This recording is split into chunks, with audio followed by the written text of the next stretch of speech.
If your job at a healthcare facility includes disinfecting against viruses, you know prevention is the best medicine, and maintaining healthy spaces starts with a healthy cleaning routine. Grainger's world-class supply chain helps ensure you have the quality products you need when you need them, from disinfectants and cleaning supplies to personal protective equipment, so you can help deliver a clean bill of health. Call 1-800-GRAINGER, click Grainger.com, or just stop by. Grainger, for the ones who get it done. Hey guys, welcome back to another Weird Wednesday. I'm Ashers, and this is Kenzie. Gosh, it's Kenzie, you guys. Pat abandoned me on my birthday week. He decided to go to the Smoky Mountains to get 411, is what we've been calling. Listen, let me tell you guys, he's so scared. He texted me, what was that? I think it was the first night he was there. I think it was Saturday night, or maybe it was Sunday night. Anyway, he texted me like 3 a.m. He's like, "Are you up?" Oh my God. Yeah. He's like, dude, I'm freaking out. I'm like, oh my God, you're fine. He's going to be so mad that I shared that, but I do the same thing anytime I go out into the woods. I'm like, oops, hope I don't get missing 411. I know, yeah. I never do. It's right, it never happens. Fine. Then you're always kind of disappointed. You're like, damn it, I thought it was my time. I know, really. But no, yeah, he's scared. I was telling him, I was like, listen, you're fine. I'm like, they're staying in a cabin, and I'm like, you know, these things know to stay away from people they're not going to bother you if they don't, you know. And he's just like, I'm going to get missing for a while. I'm like, you're going to be fine. Oh my God, but that's so funny. You know, but in good news, because Pat is on vacation and where he is at and his route home, he will be stopping here on Friday, and me and Pat will be meeting for the first time. So super. Oh, that's so fun. Super exciting. I know you got to meet Sarah finally. I did. Yes. Was it as great as you imagined it was going to be? Oh, it was better. Sarah and I have exactly the same personalities. So the two of us in a room together was like the most chaos you can ever imagine. And it was so much fun.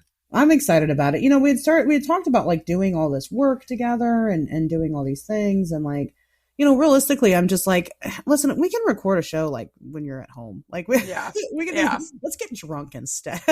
Yeah, right. It's like, it's more fun to just like hang out at home and just this person that you talk to every single week for hours on end. And it's like, it'll be fun. It'll be interesting. So you guys will definitely hear about how that goes. We might record a show. I'm not going to make any promises. But as of technically the day that this comes out, it's my birthday to you guys. Yes, happy birthday! I'm now officially a MILF. I think I don't know if it works like when you become a parent or once you hit 30. Personally, I think it's as soon as you have a baby. That makes you a MILF. It could have been. Or a DILF.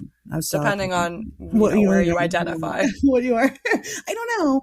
But no, yeah, it's my big dirty 30. It's my champagne birthday also because I'm 30 on the 30th. So hell yeah. Super exciting stuff. I'm not doing anything in particular on my actual birthday. It's gonna be like, well, I guess it is. Again, this time travel thing is weird because I'm recording this today and you guys don't hear it till tomorrow. But it's going to be very gross outside, very rainy and stormy. So I'm probably just going to stay at home and do nothing, which is a treat because I never get to do that. So there we go. It's a great way to spend your birthday. Yes, it'll be amazing. So go wish me a happy birthday, guys, if you haven't already. I'm just kidding. Also, you can find my Cash App and Venmo and PayPal in the description. True. You better send her some birthday money. I need some birthday cash. But anyway. So that's how are you doing, Kenzie? Excited to be on the show? I'm so excited. I love your guys' show and I love like being a part of it. So I'm thrilled to be here. We definitely like to we like to have good guests. We feel like that you were a great guest. So Aww, so you got to come guys. Back. I know. No, we like it. I was already telling you, Pat just adores your guys' show. And you know he's way excited to have you as the female Pat today, so that's yay super neat. The female Pat. Female Pat. So change my Twitter name to female Pat. He would. Yes. You know what? He would love that. He's so excited. No, he's so funny. But yeah. So we'll get into it. I'll share some of my news of the week. All right. We've had some pretty big news. The cryptid news itself has not been so big, but there's been other things kind of going on lately that I think are of note. So for one, I guess technically this is cryptid news. The Dragon Man skull. Have you heard about this? I haven't. Yeah. So there's been a new species of human discovered. Oh, And yeah, they're nicknaming it the Dragon Man. And it's actually Homo longi. Longi? Longi, I guess. yeah, I'd say that's longy. I guess that's longy. They say that this skull in particular is 146,000 years Oh, old. Jesus. But they do believe that they lived alongside the Neanderthal as well. Interesting. Which is interesting because then there was probably some breeding and things like that going on. Mm-hmm. But what was really neat about it, of course, with, anthropology, discoveries were always like, oh, what about Sasquatch then? They could be a thing. But the aspect of this that I found most intriguing is the fact that this skull was actually discovered in 1933.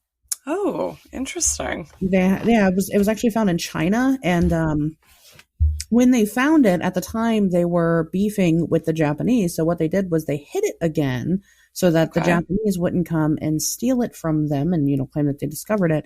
But the guy who took it, he threw it down a well, and it stayed down there until 2018 when the guy was on his deathbed and told his family where it was, and they went and they got it and they turned it over. And since then they've been doing work on it to figure out what it is, but they've just now classified it, like I said, as the Homo longi, and they think that this is probably our most related relative so far, like probably more human than not.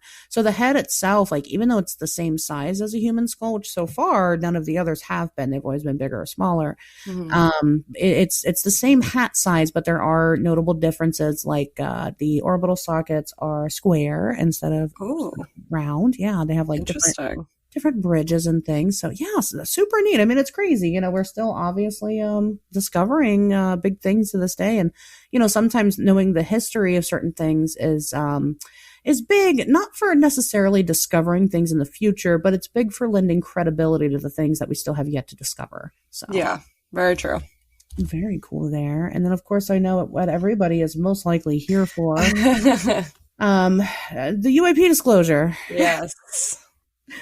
Have you read this? Did you read the 9 pages? I know it was a lot, but I read a summary of it. Basically, I've tried reading the actual disclosures before, and my brain just can't. It can't take it. It's too many words. It's very wordy. It's very boring just to say we don't know shit.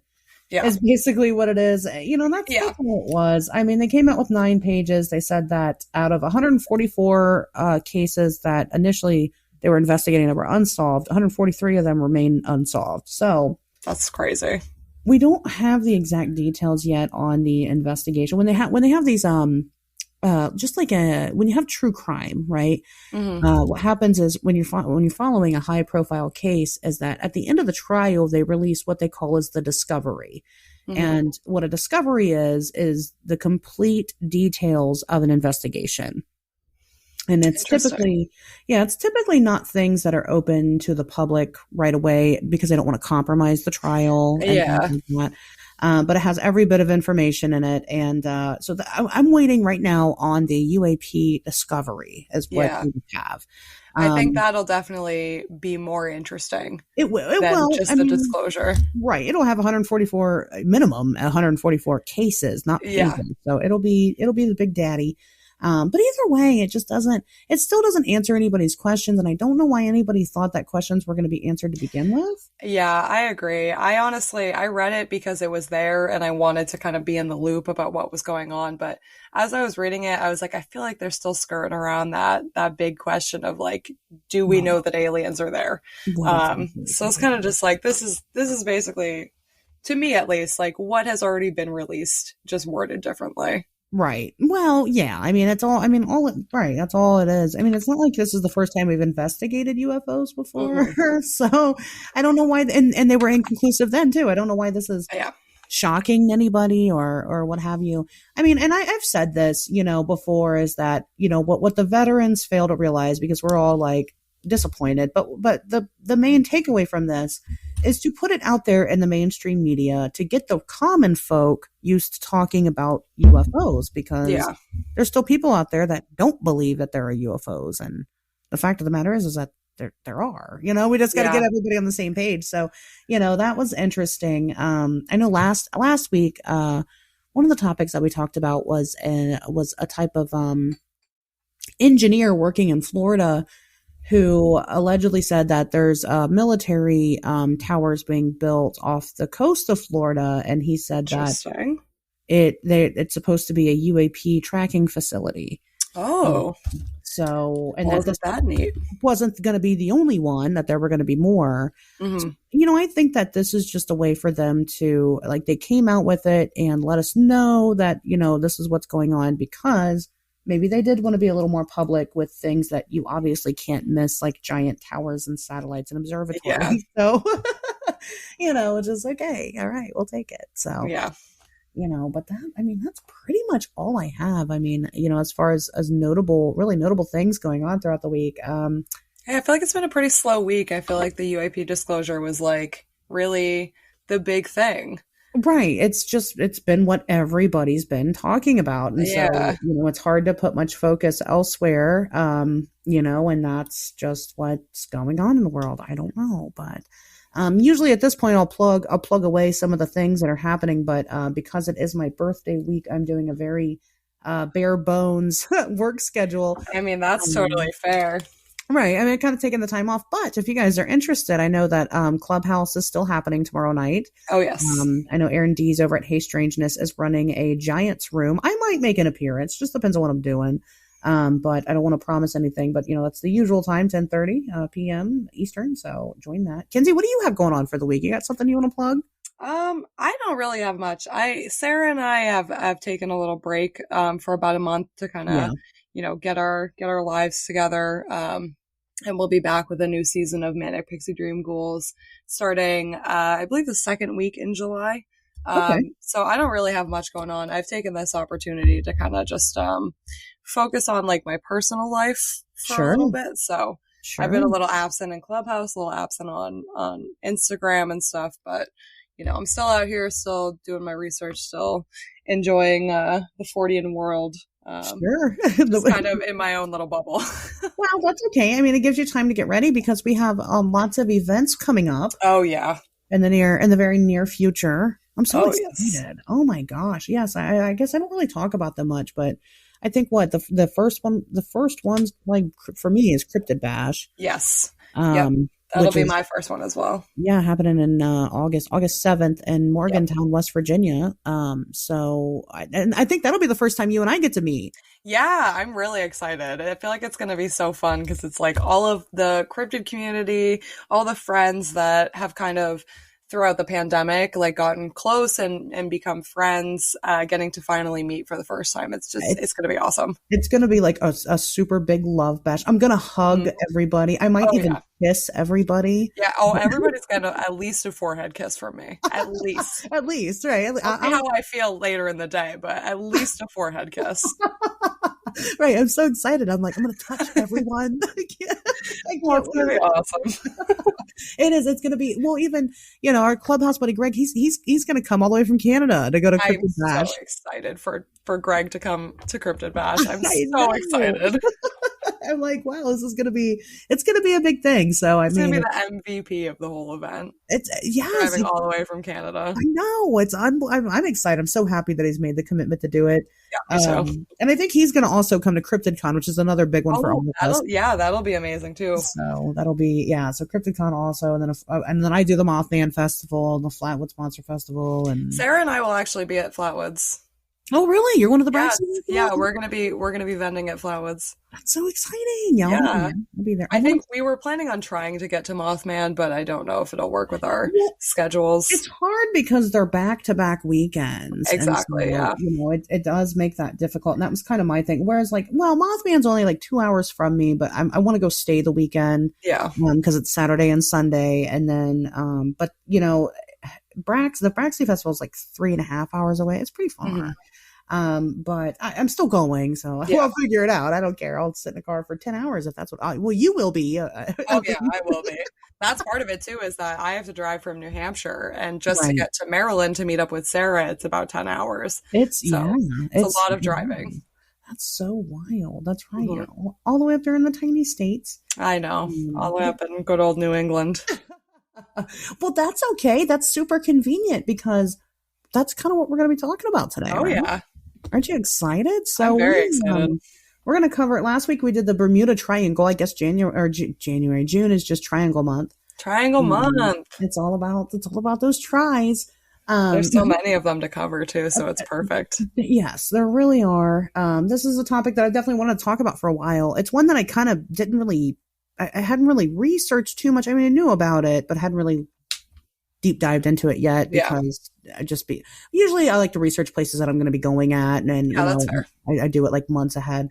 We're going to talk about the Bridgewater Triangle. Woo. So exciting. Now, the Bridgewater Triangle, for people that don't know, is it southeastern or southwestern? I don't know. It's kind of right in the middle. It's more southeastern than it is western, but it's a little bit like central Mass.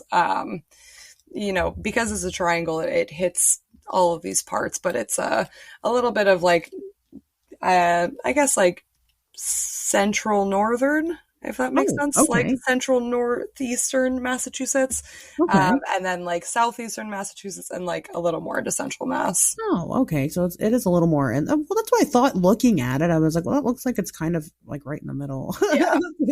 But it's the Bridgewater Triangle is basically this place where like lots of things go down.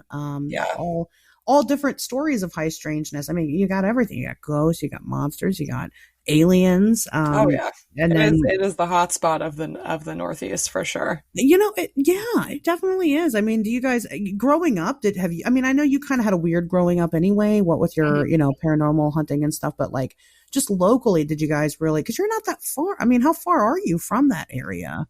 So, the like southernmost tip of the Bridgewater Triangle is about 2 hours from me. The northernmost tip is about 45 minutes to an hour. Oh, wow. So that's pretty close. I did actually spend a lot of time there growing up. My parents are both originally from Massachusetts and grew up there. And my dad, especially being the, longtime paranormal investigator and cryptid lover he is now, he took me there a lot when I was a kid because he knew I would like it. And there's, aside from all of the weird activity that happens there, it's a very I guess historical place. There's a lot of cool museums and cool historical artifacts that you can go and see, and that was a big part of it too. Oh, so is it like a touristy kind of area? I mean, kind of. It depends really, because the Bridgewater Triangle is it's a big destination for Fortean researchers like ourselves, because there's so much phenomena happening there that people from all over the world are trying to get in here to kind of figure out what's going on. But it is also smack in the middle. Oh, I guess really not in the middle, down towards the southernmost part of it, is home to one of the bloodiest battles of the colonial era, King Philip's War, and because of that, there's a lot of history there, and there's things you've got Anawan Rock, also known as Profile Rock. You've got these huge state forests. You have Dighton Rock, and you've got all of these really historical places, and then not to mention just outside of the Bridgewater Triangle is Fall River, where Lizzie Borden happened, and then just north of the Bridgewater Triangle is where in Revere, just outside of Boston, where the Salem witch trials happened. So it's there's just a lot of history in this area, so there's something for everybody, really. Gosh, that's so fun. Now, when's the last time you've been down in that area?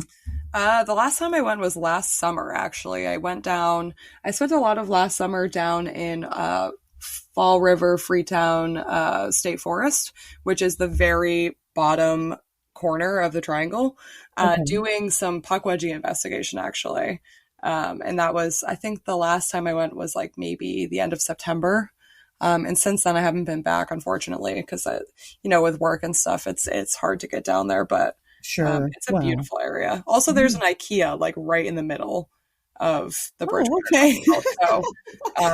When you're done So hunting your puckwudgie, go buy yourself a nice cabinet. If you. yeah, you can buy a couch or something if you want. And I have actually, the amount of times I've gone down to that area to be like, I'm going to go to IKEA, and then be like, actually, I'm going to go investigate the swamp.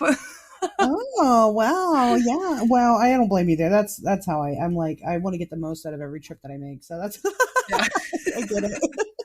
That's so funny. We go to Piggly Wiggly every single time we go to Point Pleasant because it's Piggly Wiggly. I don't know. Yeah. We don't have that here. So You might as well. all right, we just go.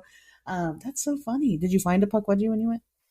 I don't know. I'm not sure. So we had some really interesting experiences, and definitely, being followed by something through this hiking trail that we were doing, and I got some odd photos. Like, we saw a few balls of light and stuff. So can't say for certain that we definitely saw a puckwudgie, but like a lot of the stuff that we experienced was really consistent with puckwudgie sightings. Okay, well, that's well. Why don't you go ahead and talk about, because that's kind of one of your big areas Oh is the yeah. puckwudgie. Why don't you go ahead and explain kind of the ties in with that area? Yeah, I would love to. Okay, so puckwudgies, they're basically like tiny little troll people. That's like really the best description I can give that kind of gets everybody to be like, oh yeah, I know exactly what you're talking about. And they are very significant in Wampanoag lore, also Algonquin lore. And this area of Massachusetts is home to the Wampanoag people, which is why it's so like prevalent there. And basically, I'll give you guys a little history lesson on like the Wampanoag specific lore of the puckwudgies. Yeah. But basically, it is said in this lore that puckwudgies at one point lived alongside people. They lived very happily, coexisted very peacefully with humans, and everything was fine. And they were all chilling. And then eventually, there was a deity, a giant, introduced into Wampanoag lore named Moshup, and him and his family were revered by humans. They loved them. They were like all for it. Being a giant, whereas puckwudgies are tiny. The giant part of that was really helpful to the humans, and the humans started to kind of shift their attention away from coexisting peacefully with the puckwudgies to focusing more on Moshup and what him and his family could do for the humans, and in turn started to worship Moshup and his family. And the puckwudgies were not cool with that, which is fair. They kind of got, middle child there Sure. a little bit. Yeah. So they kind of acted out, started to go from being peaceful creatures to being incredibly mischievous.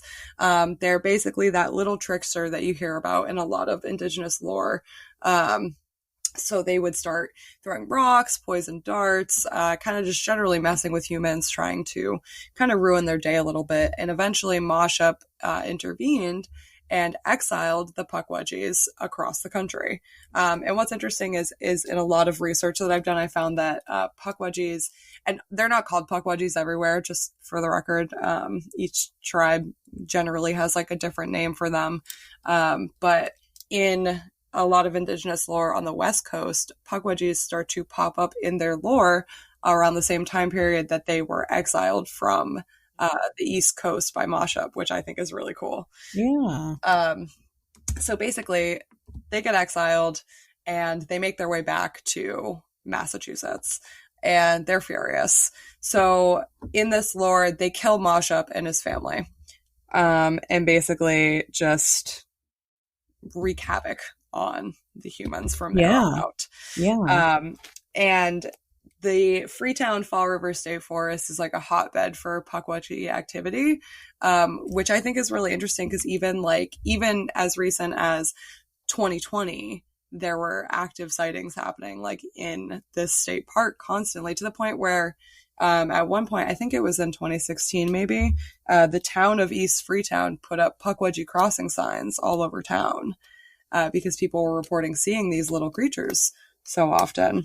Yeah, you can Google them and they'll pull them up. They're cute. Yeah, they're super cute. I honestly was like, the last couple times I went down there, I was, had my eyes out for one of these signs because I wanted to take a picture with one so Yeah. badly, and they have all been stolen at this point. I'm Oh so no. sad about it. Why do people ruin things for other people like that? I I hate that. know. It It's makes me so terrible. bummed. Right. But a few things about Pukwudgie is that at least things that are reported in encounters with them, so that if you're ever out in the woods, you can maybe decide whether or not you have seen a Pukwudgie. Is that they often take the form, and this is a weird little factoid about them. They can shapeshift, so they often will take the form of like a hedgehog, and you'll see a hedgehog kind of out of place, like not really in hedgehog territory, maybe just like bopping down a trail or something. And as you get closer to it, eventually it'll scurry away and disappear, and then a Pukwudgie will be left in its place. Um, Another thing that's reported a lot is balls of light. Balls of light is like one of the biggest commonly reported things in Pukwudgie encounters. Is you'll see, there's a lot specifically in this state forest, a lot of reports of people taking their dogs down trails or just hiking through this state forest and kind of seeing a ball of light just kind of bouncing down the trail in front of them. And naturally you keep going and you follow that ball of light, and eventually you run into a Pukwudgie, which I think is cool.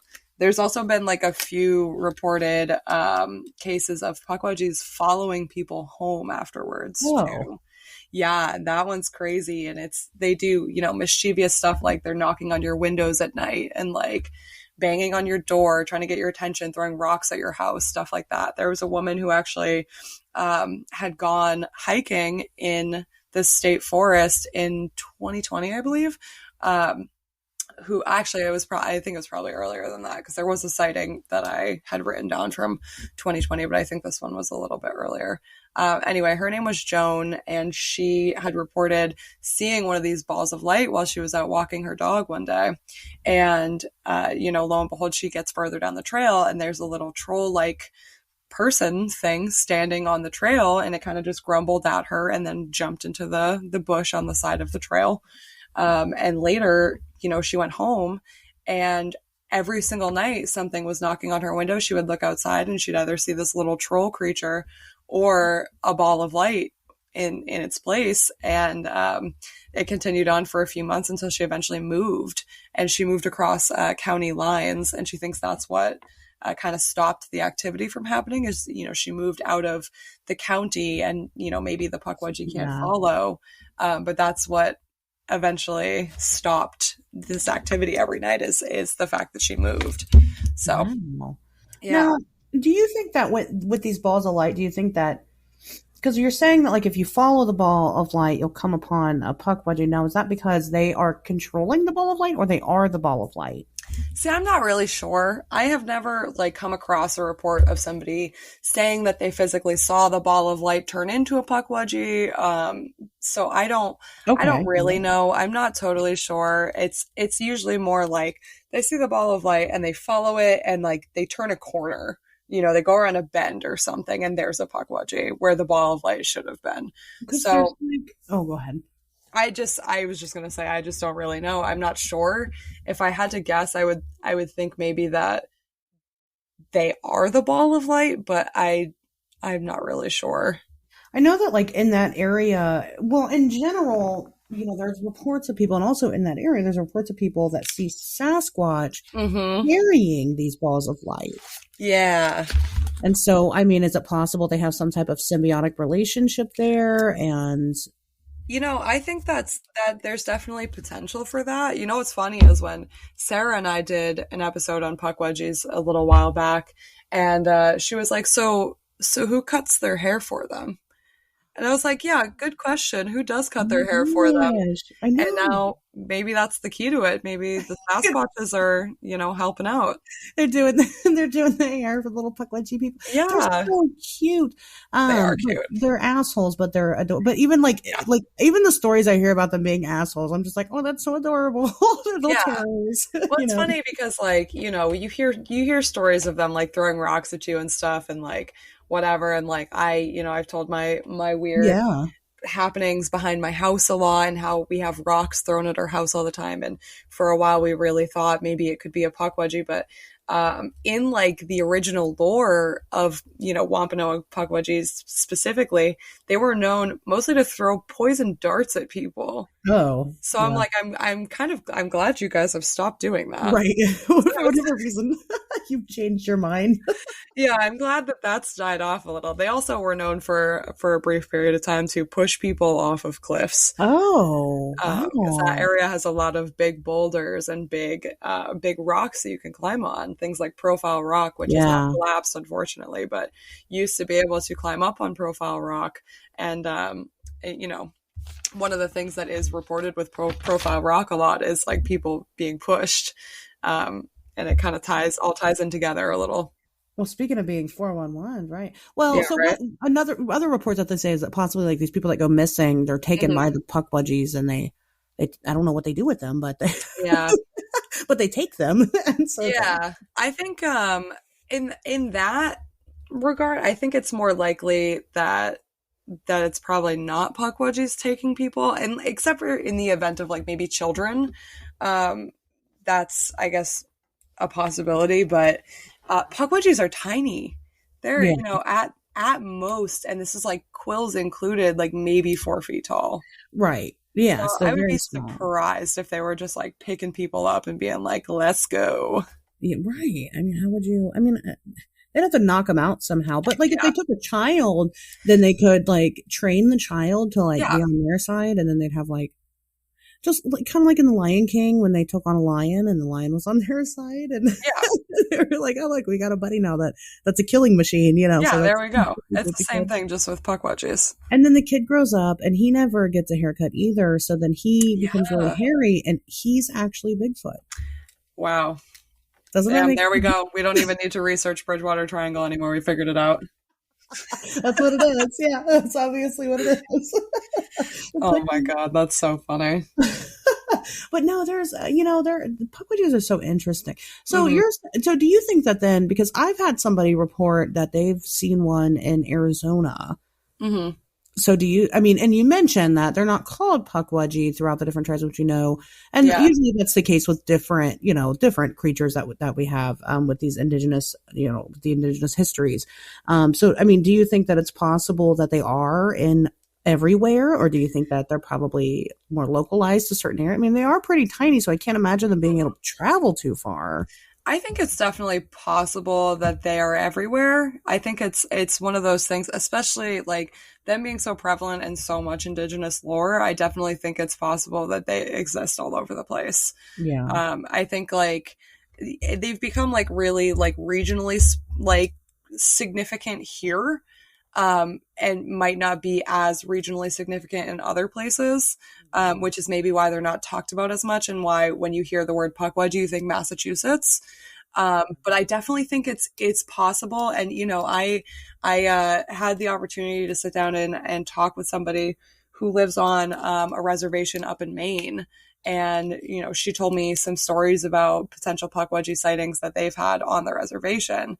And, Maine and Massachusetts, obviously, they're both part of New England. So it's Yeah. not totally unrealistic to think that this could be the same little group of pukwudgies. But at the same time, it's like, I think it's probably more reasonable to think that there are just pockets of little pukwudgie communities all over the place. And, Throughout, yeah. they might not necessarily all be called pukwudgies, but it's the same Yeah. general creature, Well, and like, I guess now that I think about it, if they wanted to travel, it would probably be not that difficult for them to hide and stow away, Yeah.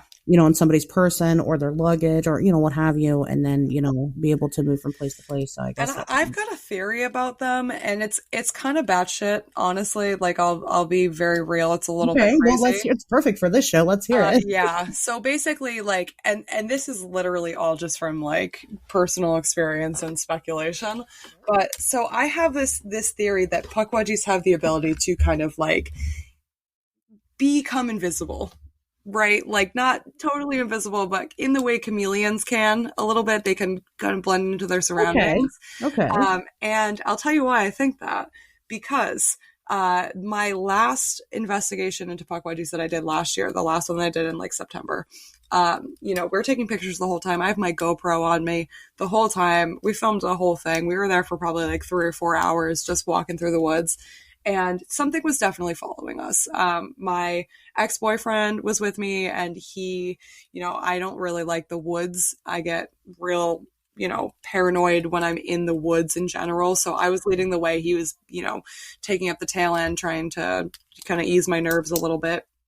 And he kept stopping, and he would turn around and like see something, like a defined figure definitely walking behind us. And at one point he took the GoPro from me, and he's filming, and he's got it strapped behind him. And we're hearing something definitely like running up the trail behind us, and like we're definitely hearing something following us. But on my GoPro and on my camera, in all these pictures that we took and all this footage that I shot, there is what looks like a blurred spot in the shape of a little person. And like you can see it a little bit in the GoPro footage. It's shaky because, we're walking. So it's, bouncing as we're walking. But you can see these little blurred moments where it almost looks like somebody's walking behind us. And I have a photo on my laptop. It's like, I reached a point where it was very hot, and I was like, I don't want to take pictures anymore. So I stopped. But towards the end, when I, took a couple more just for fun, there's some very defined, like blurred spots that are in the shape of a person, albeit a small person, but it's weird. And I was just kind of looking at it being like, I wonder if maybe this is like a vampire thing where like you can't be caught on camera, and that's why no one's ever gotten like a photo of a puckwudgie or something. Or maybe this is something you could just do, like going back into the theory about whether or not they control the light or they are the light. It's just that is very interesting. Well, I mean, I guess with the ties into like the light and the shape shifting and things like that, then I mean, I would think that then they would, it's possible that they have some type of interdimensional capability. Mm-hmm. And, that would explain, kind of having that, like they're able to follow you, but because they're not actually on this dimension, you can't really completely see that they're there. Or like you said, it could be something as simple as biological. It's like a cloaking, some type of cloaking mechanism, that they could hide in. When you look at the puckwudgie, maybe it's a far reach here, but sometimes when you look at it, and especially if you're going to look at it with the descriptions and the way if you look at it in the dark, do you think that it's possible that the Kelly Hopkinsville goblins were puckwudgies? See, I'm not really sure. I feel like anything's possible, right? Like anything could be the case. It's just a matter of figuring out which thing is the reality. But I'm not sure. I think like obviously the Bridgewater Triangle has like all these puckwudgie sightings that also like overlap with all these UFO sightings. But one of the things about the Kelly Hopkinsville goblins that like is so specific is that like this supposed like UFO crash. That's true. And then, like these weird, the metallic-y skin and like all these other like little details that I think like if we wanted to like really, really, really like boil it down, like it is possible that they could be the same thing, but I don't think it's super likely. I think it's probably, yeah, that's true. That's a good point. I guess because they're small, I just assume that maybe. I feel like at this point we could just say every small thing is the same thing, but every small thing's the same thing. They're all puckwudgie. But wow, they're very interesting little creatures. It's surprising to me how many people don't know about the puckwudgie, and I'm like, I don't. But maybe it's just because I'm weird, so I just expect everybody to know all the weird things that I do, and then. I don't know. For me, it's common knowledge, but then like for regular people, they're like, what? Pugwudgie? Yeah. Is that like a type of dog? I'm like, no. My dad is the same. Like he does not really fully understand what a puckwudgie is, and we'll go out and do, a paranormal investigation somewhere, and he'll hear something creak in the woods, and he'll go, "Oh, it's a pugwudgie." It's a And I'm pugwudgel. like, well, that's close, I guess. How does your dad do paranormal investigating and doesn't really get pugwudgie? I mean, I guess because he does ghosts. I don't know. Yeah, he's very much more into like the ghost thing than anything, and he's That's funny. started off kind of by humoring me because I am his Yeah, favorite child. sure. And he was like, "Oh, she likes cryptids. I guess I can humor her on that." And now he's definitely a little more into it as a whole. But his focus is like he knows what a Sasquatch is, and like that's that's kind of it. Wow. Okay, well, I mean, I guess everybody's got their flavor. That's so funny. Oh my gosh. Well, we'll switch gears a little bit, because there's so much about this area, you Oh guys. yeah, We're not even going to begin to scratch the surface of what yeah, we all could these talk are. about it for hours. Yeah, but we're going to try. So, and some things I'm going to purposefully leave out just because they kind of deserve their own time and Hmm. whatnot. But, I kind of want to talk about, of course, more my area, these Thunderbird sightings over Oh here. yes. And, just flying humanoids in general. So there was actually, I mean, there's been a lot of them. And, some people report them as being more, when you're talking Thunderbirds, you've got that difference between is it a bird or is it a pterodactyl that people are saying? Yeah. And a lot of people report seeing both. And Interesting. it is really, yeah, it's really interesting to me that, that's kind of usually when you're talking about one like localized area, you don't get both. Yeah. You'll get either an area where it is strictly giant birds, or you get an area where it's pterodactyl, it's pterodactyl, and it's like, wow. But I think one of the more, one of the more prominent ones was there was actually a police officer in 1980 who reported seeing he reported seeing a pterodactyl, and everybody else just kind of ran with it and called it a thunderbird. um, because they're like, oh, big wings, that's what it Yeah. is. But no, he was a police sergeant, and whatever it was, he says that it was 6 foot tall, and it was massive, it was horrifying, and then people just kind of ran with it. Now, and the native lore there, oh my gosh, I didn't get my tribal names together. I'm usually so much better at that. The tribes there talk about the thunderbird a lot. Hmm. It's definitely got its roots there. But I don't think that it was ever in that area. In most areas, they say it's the thunderbird because it brings storms on, right? Yeah. So it's the thunder is the flap of their wings. But and different tribes, sometimes it's not. It's obvious that they're not talking about a godlike creature. They're talking more of like an animal that they Hmm. have some type of relationship with. And in that area, that's kind of more of what the lore is. And then as you kind of move along and you kind of get more into like the Midwest, then it kind of changes to the rain kind of situation. Yeah. But I don't know. I mean, I definitely found that interesting. I haven't found any particular Mothman like sightings, and that Yeah, that's the one thing it doesn't have, I think. it doesn't yet. Well, I mean, I haven't, like I said, I haven't dug too deeply in it. I haven't gotten any personal encounters of that nature over there. But so far, there have not been any. But there have also been plenty of UFO activity. Oh yeah.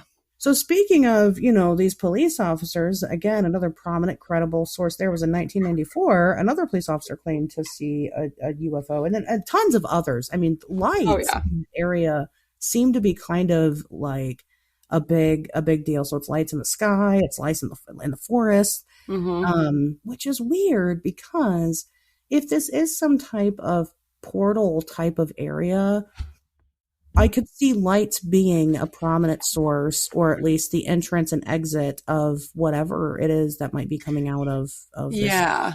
whole thing. And that's just, one of the many theories about about the area is that, why do people think that there's more instances of high strangeness happening there? I mean, I've read up a lot about that, just especially like being so close to it and spending so much time there.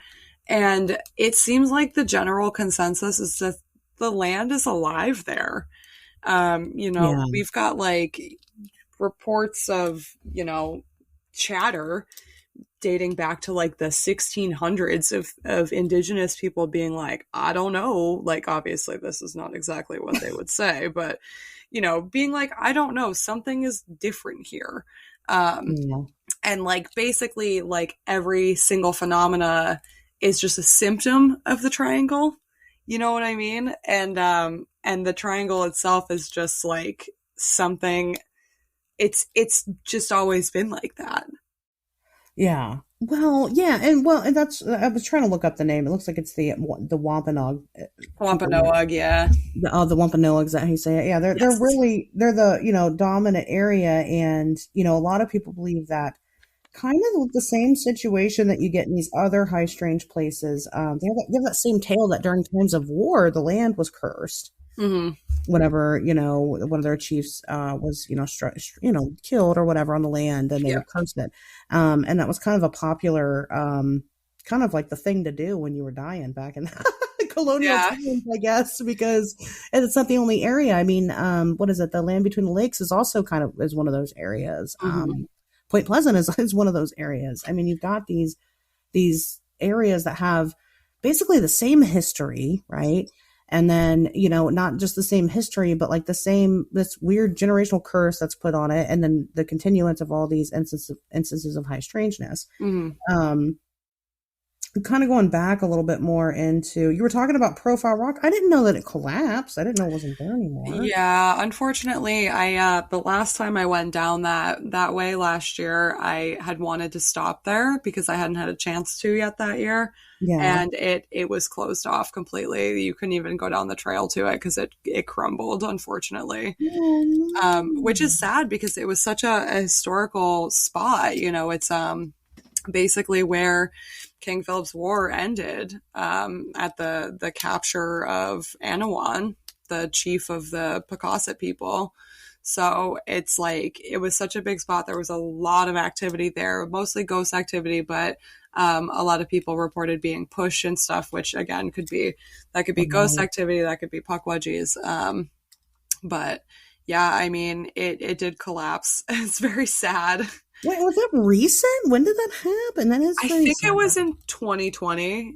It might have been 2019, but it was pretty recent. And it was deemed like the area was deemed too unsafe for people to even hike down because the rock is just crumbling now. So, well, that is really interesting. I mean, I'm gonna look and see when that was, because I'm wondering if it was I'm guessing it was probably pre-pandemic. Because the thing about Profile Rock that people don't know is that it's a natural. mm-hmm. It was a natural formation, and it looked like a face, and Yeah. not even just like kind of like a face. Like you would think somebody carved this thing. Yeah. And it was attributed to be the profile of Anawan, the chief of the Pecosset people. Right. That's what they had thought that it was. Yeah. Yeah. It's like, it's, kind of common name is Anawan Rock for that reason. And I think a lot of people think that that's why that area is, so full of weird. activity. Right. Yeah.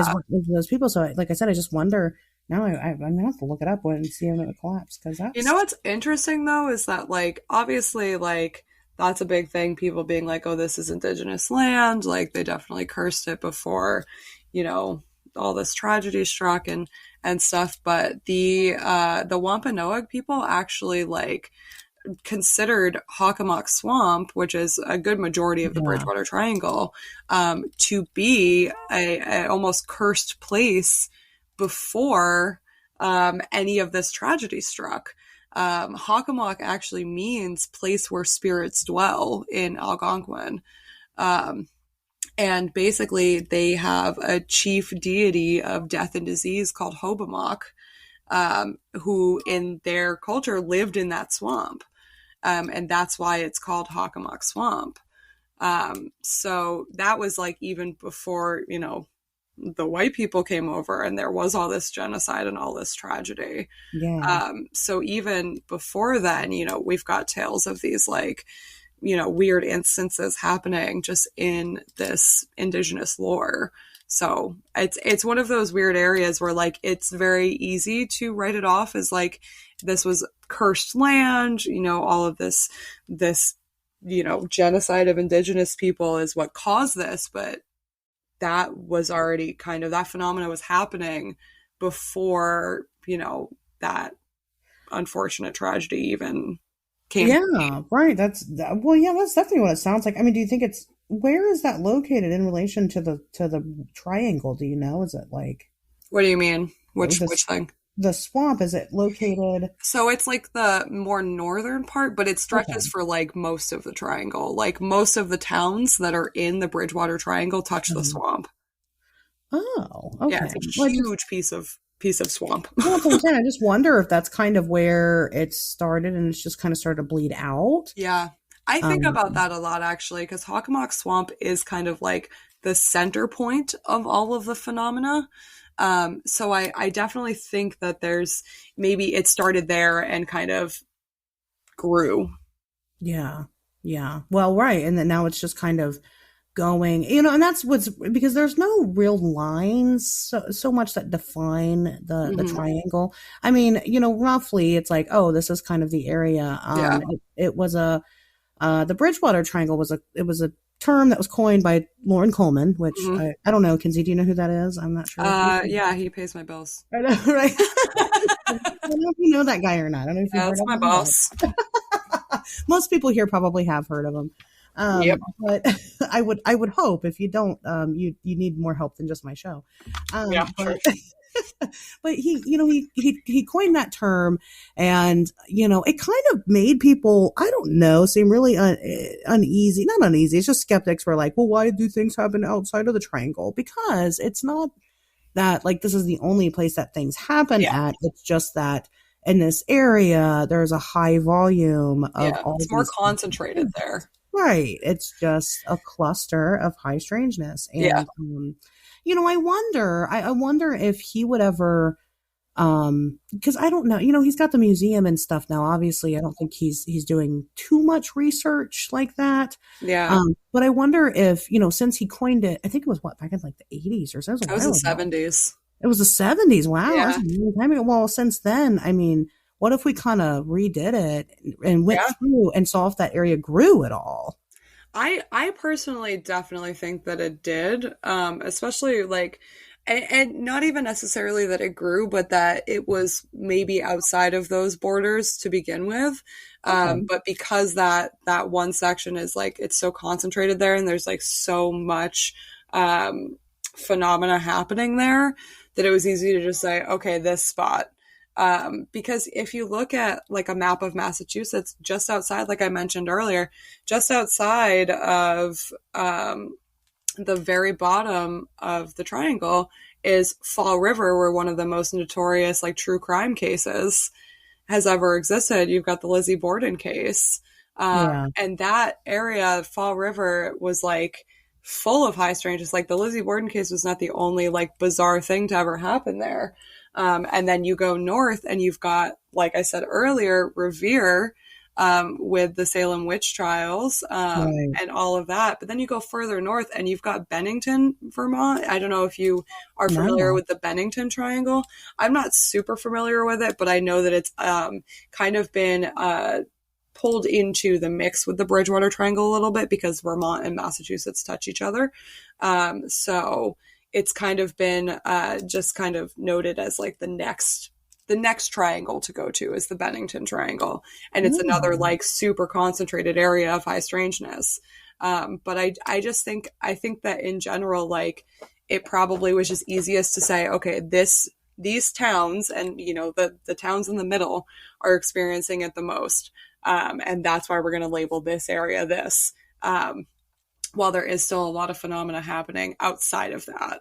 Yeah. Well, the New England area in general has a lot of, I mean, I guess, you could probably say that about anywhere, but New England is popping though. We got a lot of stuff going on you here. do. Yeah, you do. Yes, it is really popping over there. I don't know what's happening, but I think it's the granite, honestly. I think we're just like yeah. something about the rocks that, all these states are on is just really fueling this energy, and it's just turned into a weird place. For some reason, if you like beard, it's the place to be, guys. Oh, for sure. It is funny. It's just kind of it's just in general, it's one of those hot spots. I mean, I would be interested in kind of seeing, if like I would like to take a map Hmm. and map out different areas, but I would like to take not just the one map. I would like to map it and then take another one. I would like to do it like by decade Yeah. and maybe start like, even like recent times, start in like Mhm. 1950. And then like you map high strangeness instances in the 50s, and then you map 50s and 60s, and then you map the Yeah, and kind of 60s just see where it overlaps. right, and see it kind of, at the rate of how these things are growing, Yeah. and see if there's any type of pattern or Yeah. correlation or, anything there that, could be, and then just kind of, doing like get like a bunch of like transparent maps. Oh my gosh, and put Yeah. them in and you could like stack them on top of each That other. would be awesome. That I think that, I yeah. know like for certain that the space in between like the tip of the Bridgewater Triangle and like where I live is like has a lot of activity. And I at least did, in the 70s and 80s. Like my dad grew up in Amesbury, Massachusetts, which is closer to the New Hampshire border than it is to the Bridgewater Triangle. Um, but there was a lot of UFO activity when he was a kid, and obviously he wasn't a kid in the 80s, but in that time period there was a lot of UFO stuff, and they lived in a more densely populated area, so there wasn't as much like cryptid phenomena, but the UFO stuff and like the ghost stuff specifically, like that was all like really prominent there. And I feel like some of it, like the Bridgewater Triangle being like that label of like this is where this is happening, does I feel like kind of keep people from reporting some of the stuff that happens outside of it. That makes a lot of sense. That does make a lot of sense, especially just the way eyewitness counts are anyway. They're Yeah. hard to get for one. Hmm. A lot of things go underreported, and and not just because like people don't want to be deemed as crazy, but because sometimes you convince yourself that you didn't actually see what you saw. Yeah. And especially like if you're having that kind of experience, and I talk about it a lot, kind of this correlation between trauma and some of these experiences, because it can be life altering once you have something Yeah. like that, and you're just a regular Seriously. person going about your day. But maybe that's one of the ways that they use to convince themselves. They're like, oh, but I'm not in the Bridgewater Triangle, so that didn't happen. Yeah. They're just like explain it away by something natural. Which honestly, that cracks me up because like the history of New England is a weird and morbid one for sure. So like to be anywhere in New England and try to convince yourself that you didn't experience phenomena is just it's crazy to me. It's like we I, got so much happening here. And, we're number 3. New Hampshire specifically is ranked number 3 on the list of the 50 states in top UFO sightings. that's So wild. yeah, and I'm like, we had the very first ever wildly publicized UFO encounter and like abduction experience, and like so to be outside of the Bridgewater Triangle and kind of convince yourself that you didn't see something weird is like, well, why though? Because Right. we're in New England, like there are no rules here. There's weird things happening every second. It's just meant to be. That's true. That's a good point. Yeah. I mean, I don't understand. And that's crazy because it is so small that, Hmm. you got, and so gosh, it's almost like if you live in New Hampshire, you're bound to have an experience. I mean, like the Oh, for statistically, sure. like you'd Oh be yeah. bound to have an experience. And that's just the way that it is. That's wild. Cause you guys are also a lot of, like woodland and stuff too. You're a lot of Oh yeah, forest. New Hampshire specifically is 81% forested. There's Yeah. 4.1 million acres of woods in New England and New Hampshire. That's why, and then like you said, number 3 for UFO sightings. That's Oh crazy. I yeah. mean, do the math, folks. That's a lot of people having multiple ones is what that is. I would have to Oh be. yeah, for sure. And it's like it's one of the hot spots too is like a place as simple as like the drive-in theater. That's like a lot of people have come to me specifically to tell me about their UFO sightings at the Milton Drive-In, Wow. which is a place that I go pretty frequently in the summer and have seen some weird stuff in the sky as well. So it's like we're all having the same experience. It's not any Do you, less true because we're not in the Bridgewater Triangle. do you think it's because the aliens like to watch the movies? I like to think so. Me too. What I kind of think movies do you think they like? I don't really know, to be honest with you, because I've seen a Alien whole movies? bunch of different movies there. So That's true. That's true. It's could be well, maybe anything. maybe they're still deciding. Maybe they don't know what their genre is. Yeah. They're Maybe like, that's we'll why just they keep going because they're like, what else you got? we'll just keep watching them. That's really funny. I mean, that's strange, but that's really Yeah. bizarre. So what, what I had a question. Oh yeah. So, being at the museum Mhm. and working under, the man himself who has coined this term.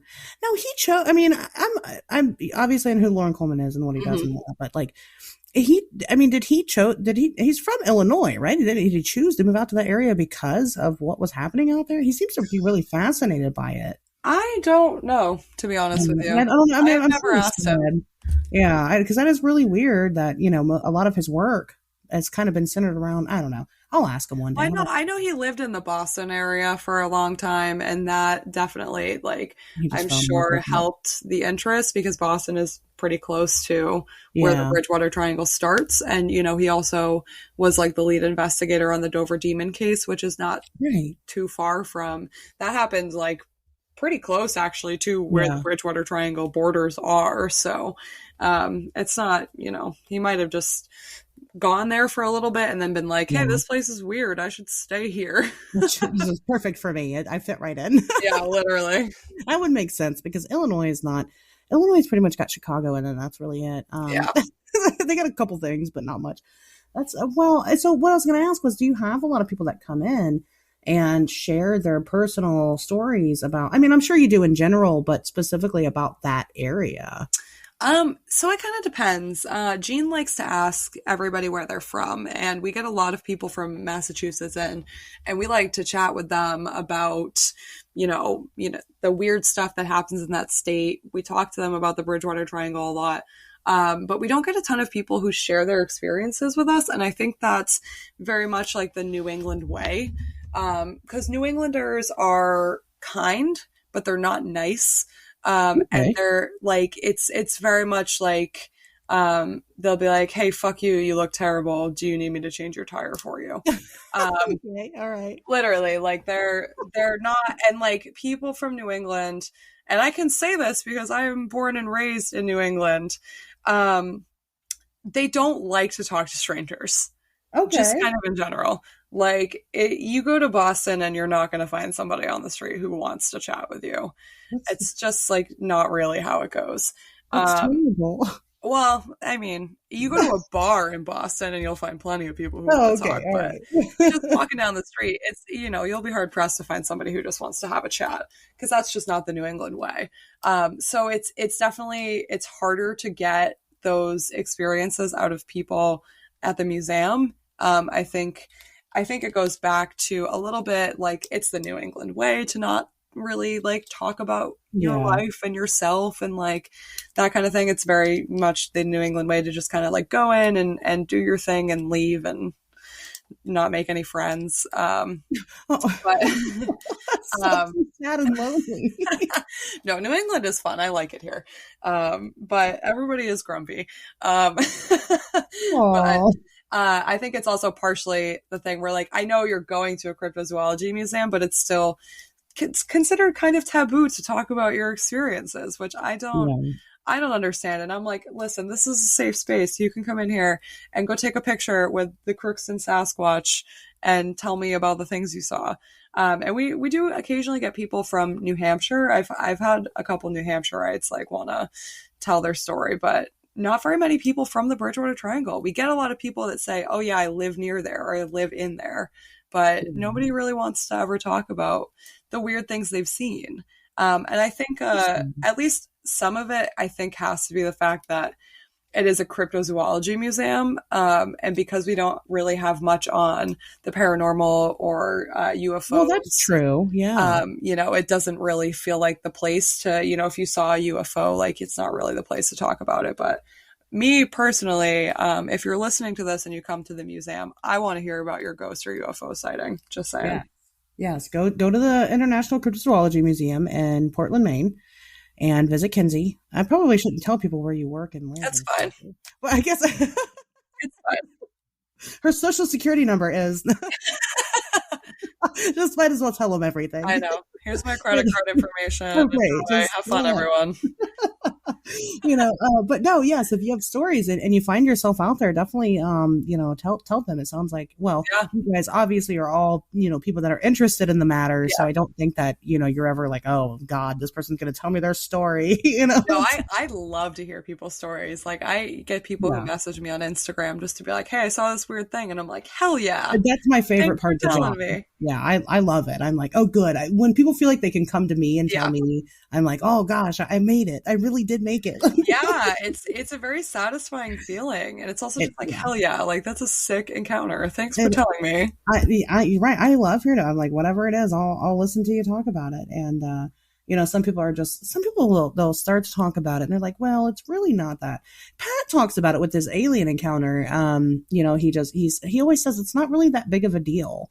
We did an episode recently where we revisited it and talked about it again. And he's always just like, and he was on the Clubhouse thing. He did the cryptids from outer space with us. And I was like, hey, do you want to talk about your encounter? And he's like, well, why? It's not like that big of a deal. I'm like, Pat, not everybody sees aliens. Like, what are you talking like in their home? Like, even like, what are you talking about? That's a huge deal. And I feel like it's important to talk about it no matter how small you think it is, because every encounter, even those little details that you don't think are important, add to the bigger picture. And it's just going to help us eventually kind of figure out a little bit more of what's going on.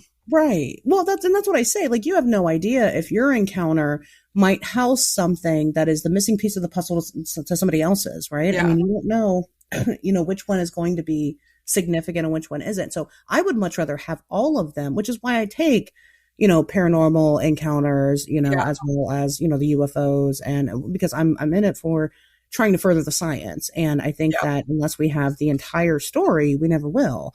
And that's the thing too, and you and I have talked about this, but there is definitely overlap in all of these things, in the paranormal, in ufology, in cryptozoology. There is some amount of overlap in all of them. So like a story that you think might just be about ghosts could potentially be about something else. And it applies to all of it. So it's like I would like to hear it regardless of if you think it's like relevant to what is happening or where we are or whatever. Like I want to hear it no matter what. Let's go. Definitely. Yeah, I'm all about it. And, and I understand some people will have their little niche group because it's overwhelming. It's a lot of information. Yeah. And so, I'm not going to fault other investigators if they only want to focus on one area or what have you. But personally, I just want to do all of it for forever until I die. So yeah, me too. I'm very much the same way. Right. I'm just interested in, if it's weird, I'm there. That's my thing. Like, I love that. So that's my kink, guys. That's what it is. But yeah, I always think that's weird. I mean, that's crazy. I'm sure you guys do get I'm sure you get a lot of different stories, but I don't know. I just figured you'd at least hear like, I don't know, 3 a day. I mean, I would hope. I wish. I would think. I'll start bugging people about it. They're like, hey, so they're like looking at one of the cast or whatever, and you're like, hey, have you seen that before in real life? It's like, oh, you live in Rehoboth? You ever gotten abducted in the swamp? Yeah. Well, and you know what? Y'all ever seen a poltergeist down there or what? Right. You know anything about that? Or, going down there, when you maybe if you bring up the crazier instances, they'll feel more comfortable because they're like, well, my story's not that crazy. If she believes in that, then let me tell her. I'd ask everybody coming to the door. So you got any stories you want to share with us before you go check it out? Yeah, we get a lot of people who just like Google fun things to do in Portland and are like, oh, that looks neat. And then they come in and we're like, oh, yeah, you're going to learn about Sasquatches. And they're like, okay. Really? They don't, they're not excited? We do. Yeah, we get some people sometimes that aren't, thrilled about cryptozoology as a thing. But, mostly like you Google fun things to do in Portland and the museum is one of the first thing that comes up. So a lot of people on vacation who maybe don't necessarily like have an interest in cryptozoology, but think it seems interesting will come in. And some people leave and they're like, well, that's not for me. But some people come in and they're like, wait, that was sick. I should dive into this. And I'm like, yeah, hell yeah. Love that. And even if like people don't like it, I'm like, well, you know what? At least you maybe had a good time for a little bit. I can't wait to go. I'm so excited. I want to go so bad. Yeah, you're going to love it. Maybe next year I'll plan the trip. I need to do it. Yeah. I mean, I've been talking about it only for, since it opened. So I want to go. Gosh, that's so funny. Yeah, I don't know. Do you ever get like crazy like Christians that come in and they're like, "This is an abomination of God"? I have never encountered a person like that. Okay, that's good. Mostly like the people that don't enjoy it are definitely like skeptics. We get a fair amount of people who like are actively skeptical of cryptozoology and come in anyway and know they're not going to have a good time, but try anyway. Okay. And that's Sure. usually, I mean, I'm like, I appreciate that you tried. It's kind of Right. confusing to me though, because I'm like, you didn't believe in this in the first place. I don't really know that this will change your mind, but Yeah. the Well, biggest I like, don't think they would mind. Yeah. yeah, the biggest problem that we have is like teenagers with TikTok accounts. Oh, That's usually the worst. trying to get the cult. Yeah. Well, I hate kids in general, so I We had shouldn't say that. But whatever. We had a kid come in who I actually had to kick out recently. And a friend of mine sent me the TikTok that he made while he was in the museum the other day. What? Okay, And what's going on? Yeah. so this kid came in, and we have the big Sasquatch that everybody knows and loves. A lot of people come in very excited to take photos with him. His name is Crookston. You've definitely seen him on Instagram. Oh, yeah. And he is old and fragile and Yeah. tipsy. And he is set back in the wall with a rope in front of it so that nobody can like touch him, because we don't want Right. him to fall over. We don't want him to break. We don't want him to hurt anybody or anything. So he's set back and you just kind of pose in front of him and you can take your photo that way. And this kid had climbed over the rope, had just moved the sign, climbed on top of all of the super old stuff that is on display on his feet, climbed the Bigfoot and grabbed its head and almost broke it. So Wow. I had to run up the stairs in my skirt and platform Doc Martens sandals, literally run up the stairs to be like, hey, you need to leave. And I guess later he had posted a TikTok of him, the person he was with, like filming him, like filming the sign that says like, don't cross the rope and don't touch the Bigfoot. And then being like, hee, and then like him climbing it. And I was like, damn, I didn't even get a cameo in this. I was like, y'all stop filming like the second I ran up the stairs. And I was like, would have been fun for me to just pop in and be like, hey, get out. You could have been viral. I know. You would have gotten that sweet internet clout that I know that you're so after, Yeah, that's all I've ever wanted, is to be the asshole that kicked out the teenager from the museum. Yeah. It was funny though, because my friend sent me this TikTok and I was like, oh my God. He was like, oh my God, this kid's like disrespecting Bigfoot. And I was like, I kicked that kid out of the museum. And he was like, oh my God, like that's so funny. And I went and like watched the TikTok on this kid's page, and all the comments were like, yeah, you should not have done that. Like, have you ever been to a museum? Like, you should not do that.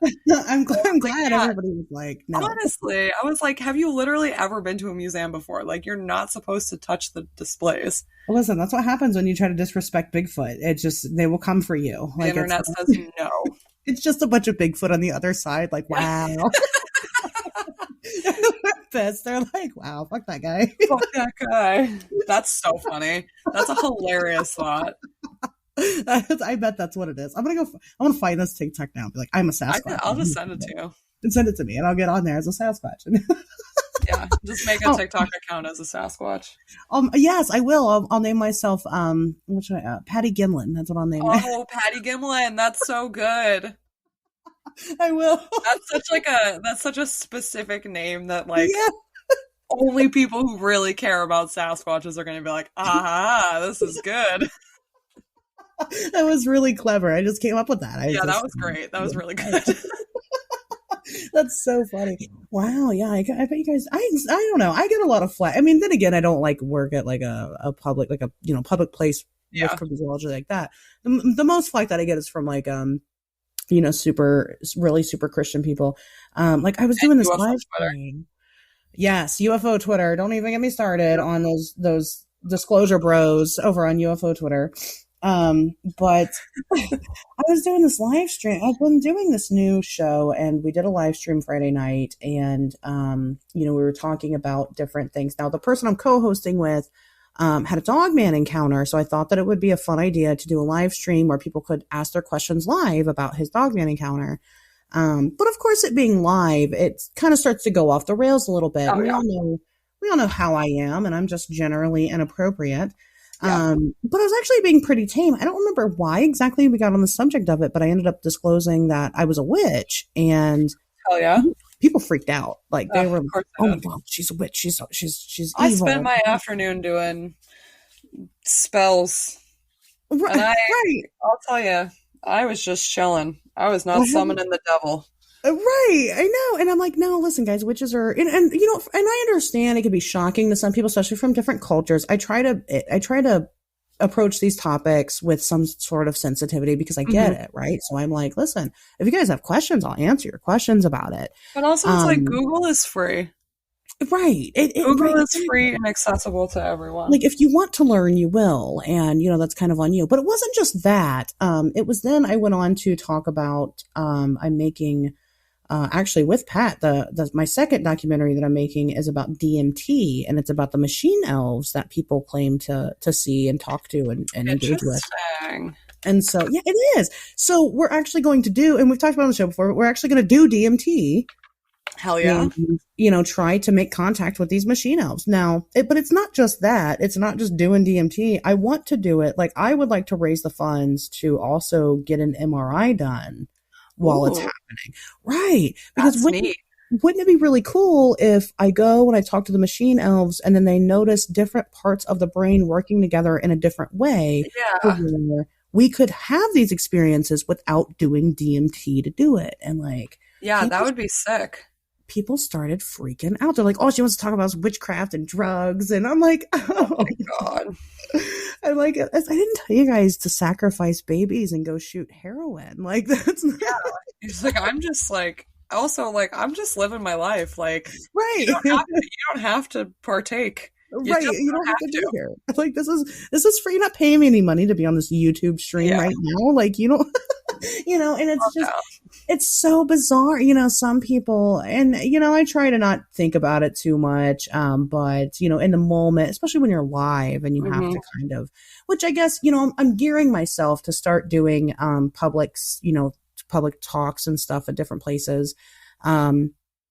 So this has kind of been really good practice because even though I'm not in front of a physical audience, I've been in front of an audience, and that's normal. But I guess I don't know how I would handle if it was happening in person. Like, I can tell you how I would handle it, and I'm certain about this. What would you do? I'd be really fucking rude. I probably would too. Like, I'd be like, hey, can you shut the fuck up? Right. I've been thinking about this because Sarah and I do our live streams, and every once in a while we get someone who hops on just to be an asshole for no reason. And I generally ignore them, but I'm like, do this to my face and see what happens, because I'm a monster to you if you interrupt me to be rude to me. Like, I'm not a violent person at all, but I would probably hit them. Yeah, I feel like that'd be pretty. At that point, I was like, well, yeah. I'd bring my Doc Martin sandals and knock their ass out with them. There we go. Yeah, they're beefy. They will do the job. That's the point. That's why we have big shoes, guys. It's their weapons. Yes. That's the secret. But yeah, I just, I probably wouldn't. And I kind of got a little bit mean, but the one person, and it was after the fact, they decided to comment on it, and they started talking about how they felt bad for my child. And I'm just like, how can you go and how do you sleep at night? Going and just attacking random people in that kind of personal way, I don't understand people who drag people's families and stuff into it too. Right. Your problem is with me and myself. Right. If you don't like my views and my things, you don't have to be here. That's what I told him. I was like, oh, you know what? My child is none of your business. Oh, well, she was saying that she was like, well, she would probably do better if she listened to other podcasts, then she wouldn't sound so moronic. And I was like, well, for one, my podcast does really well.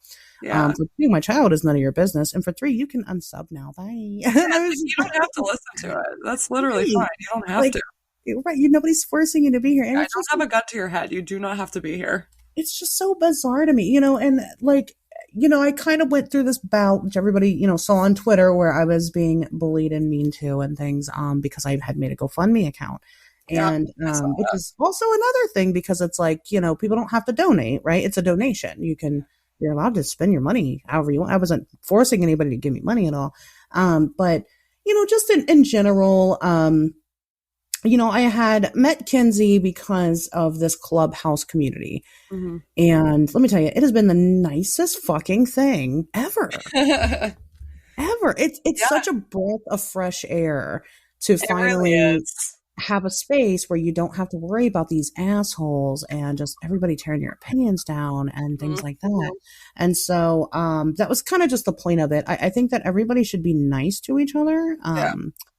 Because, as much as I can hold my own, as feisty as I am, and some people claim that they're afraid of me, which I don't know why. I get that a lot too.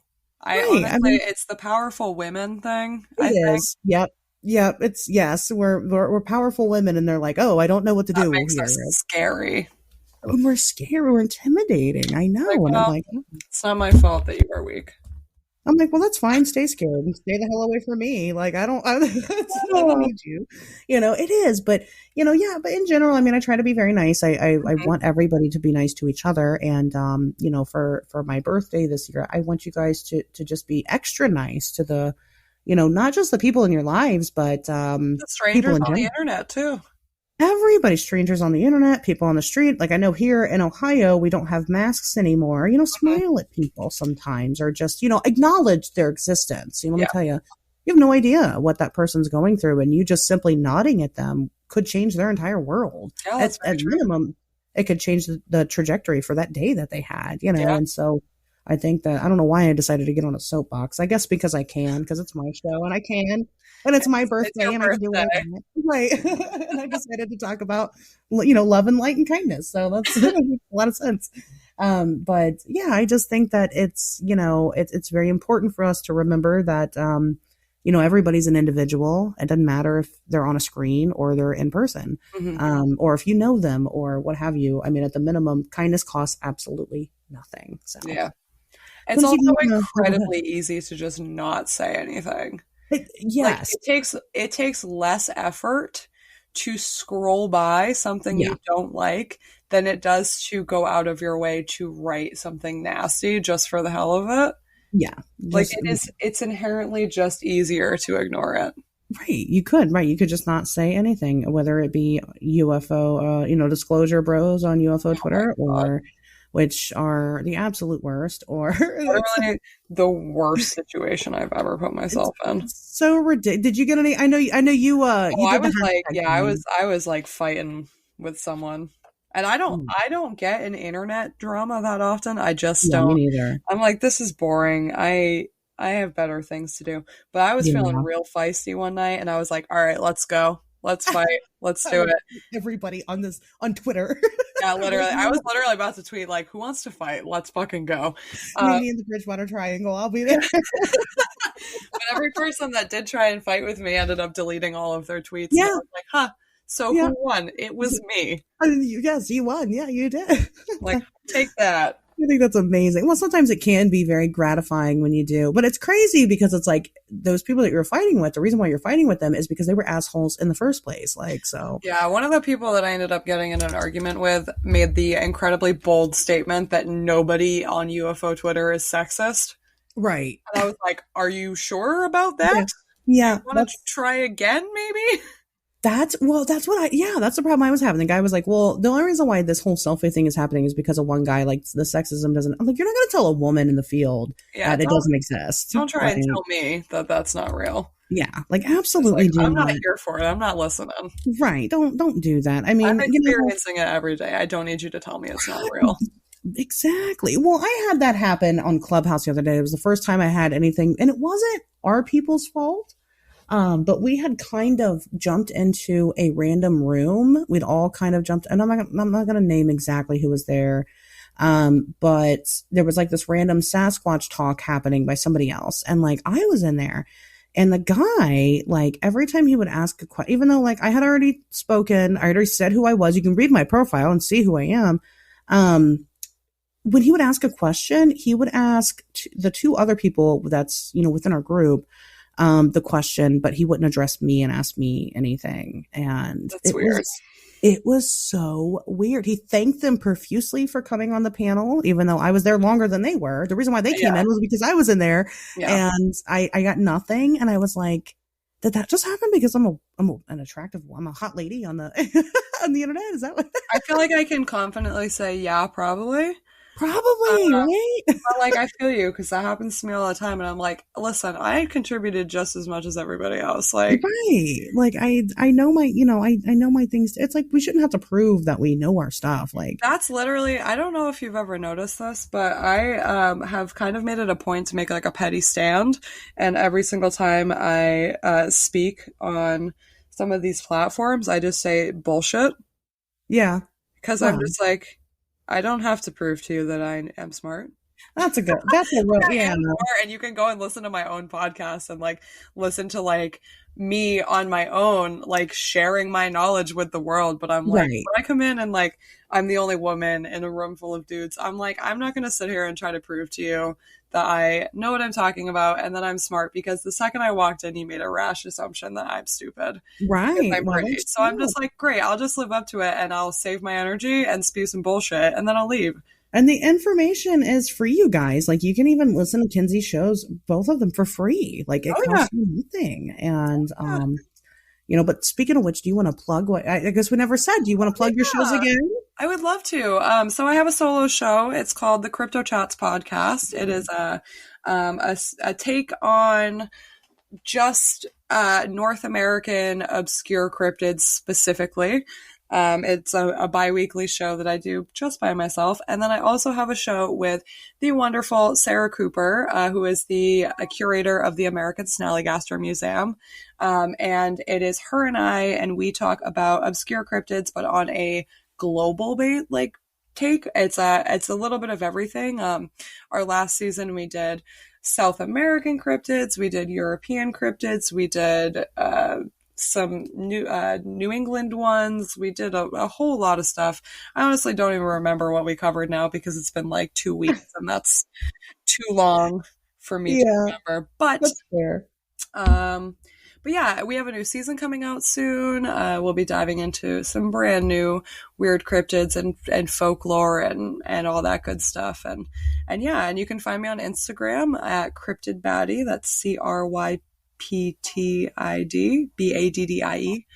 I had to think about that. That's okay. Feel free to follow me and shoot me all your weird stories because I would love to read them. Absolutely. And we'll put all of your, I know you have like a link tree and stuff. We'll put everything in the description so everybody can, follow you there. Hell yeah. If they haven't already, from the show. Because we just had you on like a month ago, so it wasn't that. Yeah, I know. No, but that's totally fine. I love Pat, but I like talking to my women too. So I know. I feel like Pat's wonderful. Pat's amazing, but I definitely think I just bring a different perspective. Sure. Yeah. No. Totally. Pat would describe your show as two hot ladies drink White Claws and talk about weird stuff. Yeah, that's I feel like a pretty accurate description of me and Sarah's show. Yeah. Me and Sarah getting drunk and yelling about various men in the field we won't fight. Yeah, no, that's okay. It's fine. Sarah's got like a shit list of dudes in the cryptozoology field that she's going to throw hands at. And yes, I love that. Constantly messing up my own words and saying weird phrases that don't make any sense. Well, see, that's what I'm saying, guys. If you like on Wednesdays we talk weird, you'll love their stuff because it's very much in the same. It's not. It's fun. It's a lot of fun, and you guys will like it. So you should check it out.